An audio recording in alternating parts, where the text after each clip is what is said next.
Every Night is Game Night, episode 47, number 9 and Cottage Garden.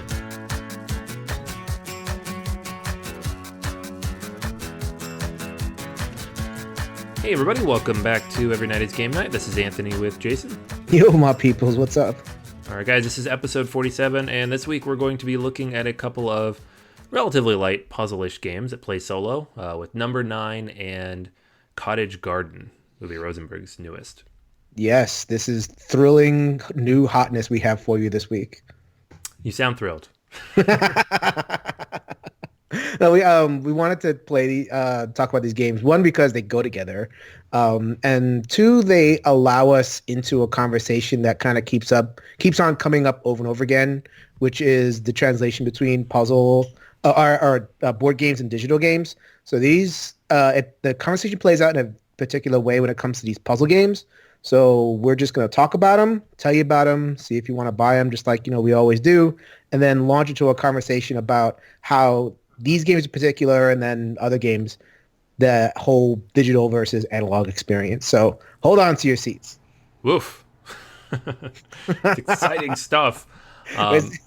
Didn't think we were going to get controversial talking about number 9, but just you wait. Oh, no. Oh, it's coming. It's coming. The shut up and sit down folks may play into this conversation. I don't know. Maybe.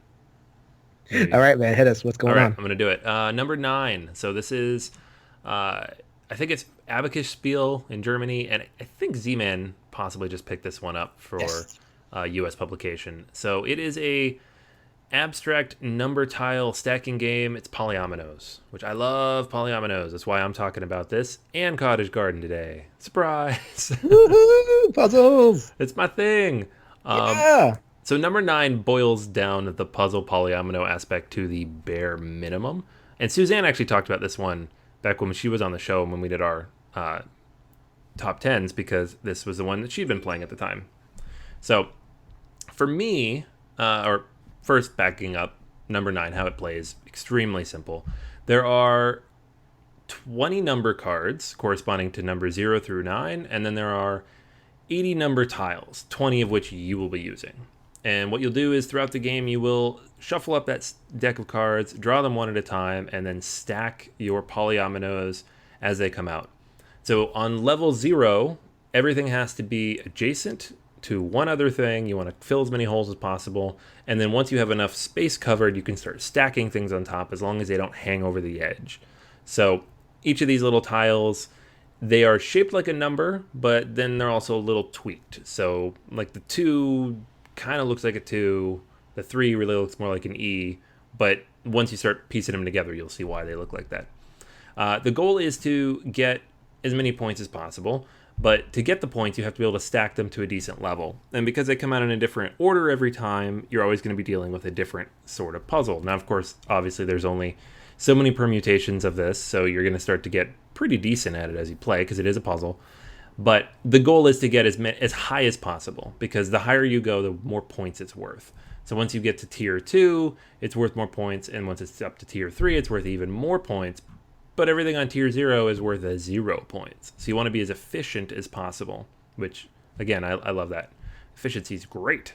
So if you can get like a 9 on level 3, that's worth 27 points, which is awesome. But if it's on level 1, it's only worth 9 points. So that's the goal here. You're trying to build them up. You're trying to get a high multiplayer. The solitaire game is identical to the multiplayer game, because the multiplayer game is really just 4 solitaire games happening at the same time. Everybody's using the same cards, but you're doing it whichever way you want to do it. So it's theoretically you could all do it the same way, which I've never seen happen, but it could happen. And that's it. That's number 9. You are drawing cards, stacking numbers. It is about as simple as it gets, but it's fun. It's got this nice tactile feel to it. You're building a more or less 3-dimensional stack of numbers here, and ideally, because there are so many permutations with 20 cards, I haven't reached a point where I'm like, I've solved it, I know what to put on the bottom, because maybe I know what to put on the bottom, and it doesn't matter because it doesn't come out right away. So you got to work with what you get, and I enjoy it. Is it a must-buy? No, it's not really. It's like if they managed to pack this into like a $15, one of the little tiny boxes, then I'd say, yeah, definitely check it out. But it's in a full-size box. I don't know what it's going to cost in the US, but I know ordering it off of, I think I got it on Board Game Bliss or something. So from Canada via Europe, um, it's too much money for what it is. It's just a bunch of tiles to stack using cards. It's fun. I like it. And I've played it decent amount of times, but it's definitely on kind of that lighter filler end of a solo game. It takes 5-10 minutes. Yeah, the cost is. I remember when we talked about Role Player, an excellent game. I own it, but my enjoyment of the game, at least at the beginning, was how much it cost. Like, okay, is this a $60 game? And I had to kind of overcome that as I got more into role play. I'm like, okay, I can kind of see where this is coming from. But man, that cost barrier was kind of getting me. And like this game is even simpler than that. Like I like the look of it. I like how colorful it is. I like the different shapes and number, that there's a color code to it. So, it's not just a Stuku puzzle. It's has a different little pop to it. But from what you described, yeah, I don't know if I'm going to be going in on that cost. Yeah, I think it's $30, and I don't know if that'll be what Z-Man charges in the US or not. Hopefully, not more than that. But it's not a $30 game, so it's hard to recommend on that front. But if you happen to find a copy used or cheap, or just really really like polyominoes like I do, it's decent. It's fun. It's not as much depth as some of these other games, and therefore you can play it quicker and don't really have to be paying that much attention, which I like.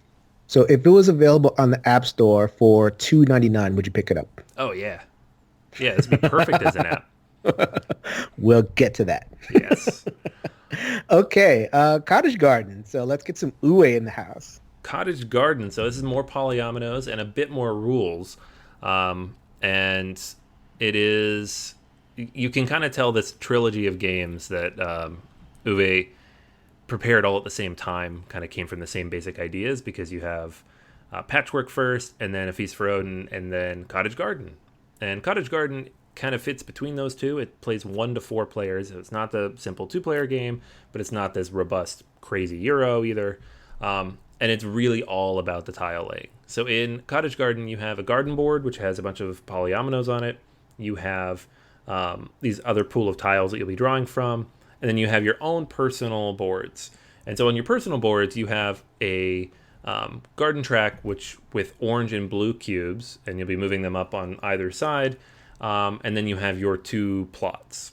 And so the goal is to, on your turn, you'll be moving the gardener around and drawing one of the tiles from the garden board or from the market board that matches the row or column that you're in. And these will reset when they get empty enough. And all these rules are pretty much the same as they are for solo play. When you play solo, you're going to be adjusting where you move on that board. So you go like every third spot instead of every spot. But it's really the same. It's basically the 2-player rules and then playing for high score. And so what you're trying to do is fill up these boards as quickly as possible, but also as efficiently as possible. Because if you cover up the cloches or the flower pots, then you get fewer points, because that's how you're going to tell the points. So at the end, you're going to add up how many are there, and that's how many you're going to move up on these blue and orange tracks. And if you cover them up, which would make it much quicker to fill them out, you get fewer of those points. So you have to try to get as many of those as you can in as few turns as possible, because you only have 32 turns to kind of fill these out. And you'll be swapping them back and forth a lot. So once you fill out a plot, you wipe it clean, swap it for another one. There's always a third one up at the top of the table that you'll be pulling from, and then continue placing tiles.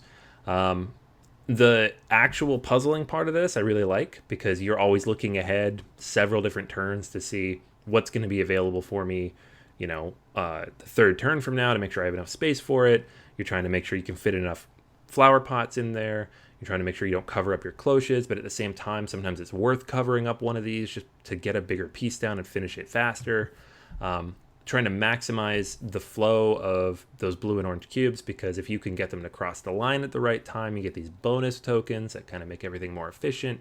So it's this very carefully, you're trying to the push and pull here to try to make sure you're not just taking tiles and fitting them into spaces. So it's not just this puzzle, but at the same time, it is just this puzzle with like an extra layer added onto it.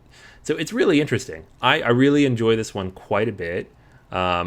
I have yet to play it with other people. Fortunately, we're on the right podcast for that. Uh, Yeah, this isn't a BGA at the table. exactly. So I don't have to. I don't have to feel bad about that. But it is, you know, reading the rules for multiple players, it is very similar. You're obviously just going to be building out your own thing, and then there is some competition for certain tiles. So you might not be able to perfectly plan. In the solo game, you can kind of perfectly plan at least a few turns in advance because you know what's going to be available for you.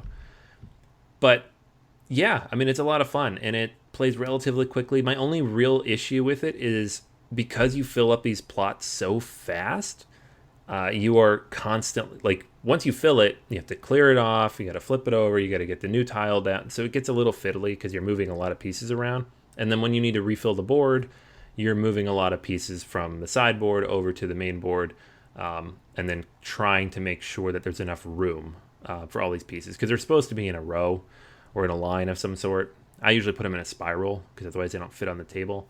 But think patchwork when you have to like line all those pieces up around the board or at the bottom of the board. You got to make sure there's enough room for everything. So it just gets a little fiddly in terms of actually doing all the things on the table. Now, this game is a lot more game than number 9. And unfortunately for us Americans, Stronghold Games picked it up. So the price is also way too high. But I don't really blame Uwe or the original publisher. I blame Stronghold because they are charging way too much for this. Well, how much are they charging? $60. What? Yeah. So I was ready to say 25. Oh my god. yeah, it is not a $60 game, guys. But if you go to, I was just on Board Game Bliss, and if you go to any Canadian site or anywhere that imports it, they had it for 35 Canadian, which is like $27. So that's more realistic. I would pay 30 for this. $60 is ridiculous. Oh my I'm goodness. sorry, Bonacor. That is just crazy. It's a fun game though. I really like it. If, like I said, pretty much the same thing I said with number 9. If the price is right, if you can get this at a decent price or secondhand, check it out. Assuming you like the puzzle polyomino aspect, because that is 80% of this game. So for both of these games, there's a giant physical price tag, I mean, relative to the gameplay that you're going to get. But if they were available on the App Store for $5.99, $3.99, or whatever it is, we'd be jumping on it, right? Yeah, for sure. And I know at least Cottage Garden is coming to the App Store sometime soon. So. Right. So that's we'll get into. So I wanted to get into this discussion in kind of 2 layers. The first layer just is prompted by the discussion of these games themselves. Is they're simple puzzles, right? And they're available. Are they going to be available on the App Store? There's a lot of these different puzzles available on the App Store. It doesn't have to be number 9 or whatever it is. Even a game, Onirim is on the App Store. Friday is on the App Store now. People aren't thrilled with the app of that one, but they're still playing it. And they're puzzles too. Like there's just card versions of the puzzles. These are the polyomino puzzles. Puzzles. You can get them all over the place. So why bother getting the physical game at all? Why not just get the app and get your 400 plays of something and just be whatever it is. Like actually I looked at my Onirim stats, like it came out a couple of months ago, and I'm up to, a couple of 100 plays at this point because I just like play it when, like, I'm a therapist, so I play it. It's when if a client doesn't show up, it's like, oh, I get to play a quick 5-minute game. It's just boom. It's just the easiest thing in the world. So like, and I'm actually going to go against what I said. We talked about this in episode 13, way back, where we talked about apps versus digital. I think I came down on the side of I want the physical version of the game for a lot of reasons. I think there's more pleasure in playing a physical version of the game. Like the tactile sense of it is it feels nicer. And there's also like a learning component. Like you just learn games, like bigger games, like board games. But these little puzzle games, I'm sorry, man. I'm out. I give me my apps. I think if we get shipped puzzle games, they are all yours. You need to defend to me why I should spend $60 when I could get this very similar experience for $4. Good question. Number 9, I don't think I can fully defend just because I don't know that you would ever play that with other people regularly. I mean, I have played it with other people, but it's really a filler at that point, and it's not. That's a tough one. Any game you're only going to play solo that's a puzzle, I might go with you on that. Now, personally, I really do enjoy the tactile part of it. There are nights when I just want to sit down and play a puzzle game, and I really like puzzles. It's the same reason I would never get a jigsaw puzzle on my iPad. That sounds horrible to me. I want to do the actual physical thing. But so it's similar for games like Number Nine or Onirim you mentioned, or I have a whole bunch of these, little puzzly games sitting here. I enjoy them sometimes when I'm in a mood for something simple or quick or just that works that kind of my brain. Cottage Garden's a different animal for a couple of reasons. First off, I'm fairly certain it would play good with multiple people, and I think it would be a good two-player game. I just haven't had a chance to do that yet. So anytime you have a game that can and does play multiplayer well, an app limits you in some way if you're choosing between the two. Second is the price. $60, I can't defend that. That's ridiculous and crazy pricey for this game. I wouldn't recommend paying that. If you can get it for 30, then it's a different argument because I feel like there's a lot more game here than, let's say, a Number Nine or something. There's a decent amount in the box. And again, it's the tactile feel of it. There's a lot of stuff moving around. You have the little tokens that you're moving up. There's a die that you're moving around the board. All the polyominoes are just fun to piece together. And I feel like in an app, you miss that tactile part of like fitting the pieces together and closing out those spaces, which is the best part to me. So I guess I kind of agree on some games and not on others. Cottage Garden, I will get the app when it comes out, but I'm happy to own it. Number Nine, if the app came out, I think I would probably just play that. Well, like, okay, so you kind of snuck something in there. I want to tease that out a little bit. Cottage Garden is a multiplayer game and it has a solo mode, right? So there's a lot of these other puzzle games can have multiplayer modes and be okay.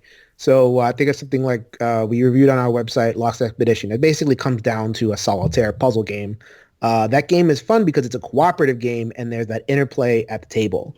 So I imagine Cottage Garden, even, the competitive game, that interplay of, taking spaces and fitting things around what other people are doing, that's all interactive. And I think most board gamers would be on the board with that, whether you're a solo gamer or not, that the multiplayer experience of these games is cool. Get the physical version, the passing around, pass and play things. That's like, I don't know a single gamer who passes and plays. It's a little, unless you have to. Man. Only at a convention. Only only if you have to. Like the circumstance dictates that. But when it comes to like a solo puzzle, which is kind of where our audience is, I just don't buy it. I just don't like. Especially, we can get so many games in. I don't know that there's that big a difference, especially if the app is really well done. They give you like the little sounds, that little click, and it doesn't quite replicate the tactile sense of it. But if it's a really kind of, it's vibrant, the graphic design is very clear. There's the requisite bells and whistles. And it has come at a reasonable price, which even like $5.99 is like a reasonable price. That's a McDonald's Happy Meal costs more than that.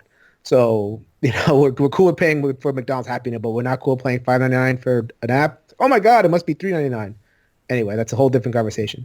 But I don't know. I just don't think that these puzzle games, not board games I'm cool with the physical version, but these puzzle games have enough, especially the solo versions of them, to even be worth the money. I mean, I don't know. Yeah, man. I mean, teach their own, I guess. I don't know. So even as solo puzzles, like taking out the multiplayer, like take out the multiplayer of Cottage Garden, would it be worth it? For $30, yeah. Okay. Yeah, I enjoy it. The tactile experience, and I think I would still play it. But I'm different like that too. I haven't played Onirim 200 times, and I have played the card version since the app came out. I still like to sometimes sit down with something, and I don't like sitting there and staring at my screen and flicking away at it because I'm on my computer all day anyway. So right, okay. Any screens I can replace, I would happily do so. Now, if I'm out of the house or filling time, or like you, waiting for a meeting, just sitting at my computer, then yeah, these apps are great. But yeah, I think I'm coming at it from a slightly different perspective in that I like the sitting down without the device in hand. So I guess that context matters. Like in my field, I don't do a lot of screen work. It's mostly person to person, and the screen is almost my break from people, and you're the other way around. Okay, fair enough. So But this does lead to something that did come up in the solo Facebook guild, which was a really, really interesting conversation. So I'm going to push the arguments. And what I'm arguing is, especially with certain games, the video game or this phone game, whatever it is, replaces the physical game, especially for solo. So let me push that to the extreme, and I'll present what happened at the Shut Up and Sit Down website. So Shut Up and Sit Down very recently, maybe a couple days ago, as of this recording, they did a review of Terraforming Mars, and they didn't like it, which they kind of have this reputation of crapping on very, very, very popular games. So this is definitely no exception. It's a long 20 some odd minute video. They really go into a lot of reasons why they didn't like it. I guess, it kind of fails in a theme. It kind of fails as an engine building game. They believe they play better, blah, blah, blah, blah. So, big, long video, didn't like it. So obviously in the comments, people are going to be kind of back and forth. Like some of them love the video. Some of them is like, what are you doing? This is dumb. I wanted to point out one particular comment by a person in the solo Facebook guild. His username is Jay Vomkrieg. The real name is Jared Carmichael. So he said he had a bunch of counter arguments in the comments of the YouTube video, but one of the comments was, "Hey guys, you did not mention the solo mode. That's a really big part of why people like this game." This is Shut Up and Sit Down's response. I believe this was Quinn. Don't quote me on that, but this was the response. "No, we didn't mention the solo mode. Our line has always been, why would you play solo board games when you could play a video game?" That quote got linked in the solo Facebook guild, and whoosh.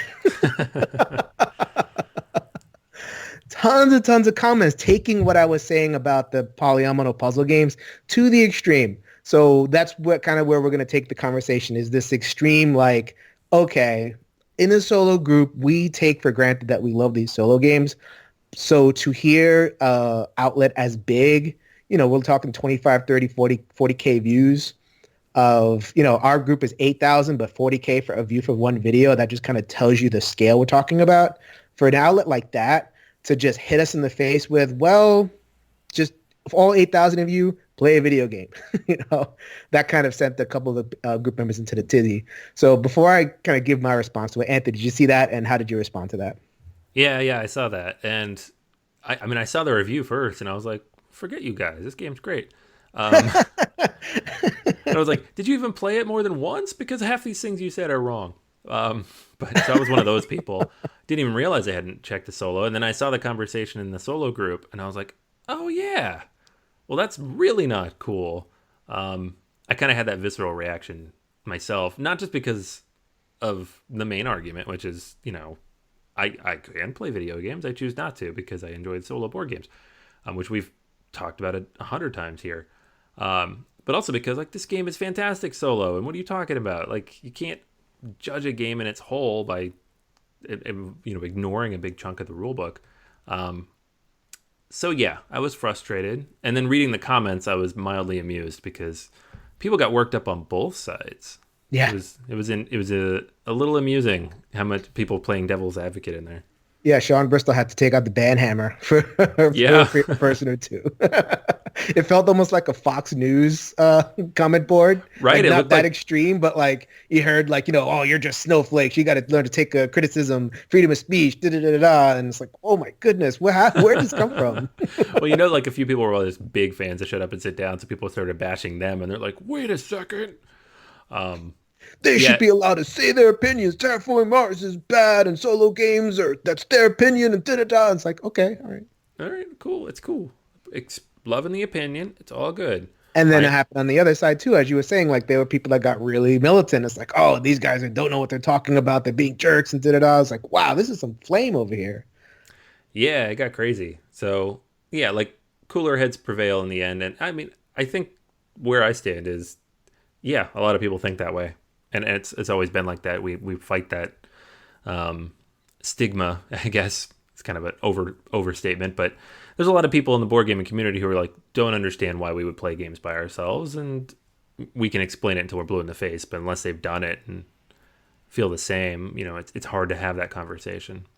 Yeah, I think we've done it at least twice since I joined the podcast. You know, why I play solo games. I think you did it also in the very, very early stages. Like, what do you get out of solo games? So we're not going to tread over that ground, and we don't want to like rehash the flame of it. I thought it was an interesting conversation because not so much because of what Shut Up and Sit Down said. If you're a gamer, you're gonna get that all the time. You know, why I play solo, whatever it is, and da-da. We've gone over that, but the reaction, it the people who play solo games just came out in droves and we were so militant. And what it reminded me of, so I'm a fan of different, like, you know, things across entertainment. So I like, you know, there's different, you know, music I like and, you know, Broadway shows and kind of an on and off fan of that. And like even sports, I tend to like the offbeat type stuff. So like in sports, I like mixed martial arts, MMA, and the fan base always reacts the same way whenever, you know, the big brother comes in. So it's kind of like that younger sibling deal where, you know, a boxing guy will come in and say, or, you know, some sort of, you know, baseball or in the EU be soccer, you know, it's like, oh, that's not a real sport. And then the people will go, da, da, da, da, da, da. You know, we're a real sport too, da, da, da, da. Or, you know, it happens all across, you know, it happens in entertainment and hobbies because this is where the passion is. You know, we're not going to get passionate about our job as a commodities broker. We're going to get passionate about our job, about our hobbies and about our interests and stuff like that. These fandoms. So like, you know, especially in you know, nerd culture, quote unquote, or geek culture, I guess I'll call it, use the less stigmatizing word, the geek culture. They just look pockets of fandom and they get really militant whenever they feel like they're being patronized or they're being looked down upon. It's like, no, no, no, we're real too. So it just really struck me that board gaming is this little brother of general gaming, I guess. So like, you know, as big as board gaming has gotten, it's still like dwarfed by video games and these other things. And then solo board gaming is a subgroup. It's like the littler brother. We're basically the runt of the litter, you know? And so it becomes really like, man, you know, on one hand, I appreciate the intensity and how much love people have for it, but it's very prickly, right? It's a little bit of a like a I'll leave it at that. It's a little bit oversensitive. The response, to be honest with you, like there were some really good responses, but I think some of them were really ad hominem attacks, like attacking, like Anthony was saying, attacking, shut up and sit down, and you know, I really I really want to see this group evolve kind of past that because we are kind of growing and moving into the mainstream. And I would hope that as we do that, that the responses to stuff like this wouldn't get so hypersensitive, you know? Like it's just, okay, that's just their opinion. And it's like they're wrong and we're just going to do our thing. We're going to play, we're going to post, we're going to, enjoy our solo board games. I want us to get to that. And it's very, very obvious that we are not at that point. Yeah, and it takes time. I mean, people, like I said, people are going to say that stuff, you know. Until very recently, Tom Vassell said that stuff all the time, and now look at him solo gaming away, you know, with Gloomhaven or Thank God for Gloomhaven, yeah. Yeah. So it just, people don't understand something, and maybe they'll belittle it, or maybe they'll just ignore it, but it doesn't necessarily mean that they're actively trying to, you know, downplay what we do. It just means they don't understand it or don't do it themselves.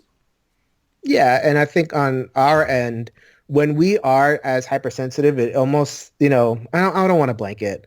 I think it was just some people, and then, you know, there's a bell curve of people, right? But when I do see that kind of hypersensitivity, it tends to drive people away, you know? So it's like, oh man, this is a lot of rage. I'm not going to mess with this. Why would I wade into this? So it's like I would love for like someone to shut up and sit down guys to join the guild. And I bet if they did be, you know, open and everything, but if they just read some of the comments and saw some of like the personal insults and how they're stupid and everything, why would they show up? You know, that we want them to come. We want them to see how much fun we're having and how thriving the community is. Not just the sit up and sit down guys, a lot of people, you know? And so, yeah, I mean, I guess that my only thing I want us to keep is I want us to keep growing. You know, I want us to keep maturing. I want us to keep being kind of secure in ourselves as solo gamers that this is, you know, a proper way to play, that 1 to 4 is just as cool as 2 to 4 in terms of player count. And we still have a long way to go with that. That's I guess that's the lesson that I got from the thing and the fact that we're so passionate. So that's a good thing that I got too. Yeah, definitely the latter. We know that's true. Yeah. Just look at the Kickstarter pages. Yeah, no Poor kidding. creators. Where's the solo mode? They're like, how many solo gamers are out there? Well, like 20, but they're really loud. So, All right, yeah. So that's we like we chatted it up that episode, or we hopefully gave you a couple of games to chew on. Decide if you want to get the physical versions of these games, NMBR9 and Cottage Garden, or are they too pricey for you? Would you rather just wait for an app of this and just kind of be happy with that? So we'd actually, this is in terms of this being a conversational episode, we'd love to hear what some people think. yeah, definitely. There's a lot of these types of games out there that steer on the puzzle side or are very, very simple in their mechanics, even though the production or the price might be high. So, what games do you have that fit that bill that you think are worth it? All right, guys. So that's going to go ahead and be everything for this week. Make sure you hop on Facebook and we can have this conversation, as well as Twitter. We can find us at ENGN_podcast. This particular episode you'll be able to find in iTunes as well as on our Facebook page. That's Board Gamers Anonymous Facebook page and the website boardgamersanonymous.com. We have a brand new version of the website set to go up next week, so you'll be able to just click the Every Night is Game Night link at the top of the page and all of the episodes will pop right up for you. So we'll have a nice separate section there for people to find all the good solo content. But for this week, that's going to go ahead and be everything. And so until next time, grab a solo game off the shelf and let's make every night game night. Later, everybody.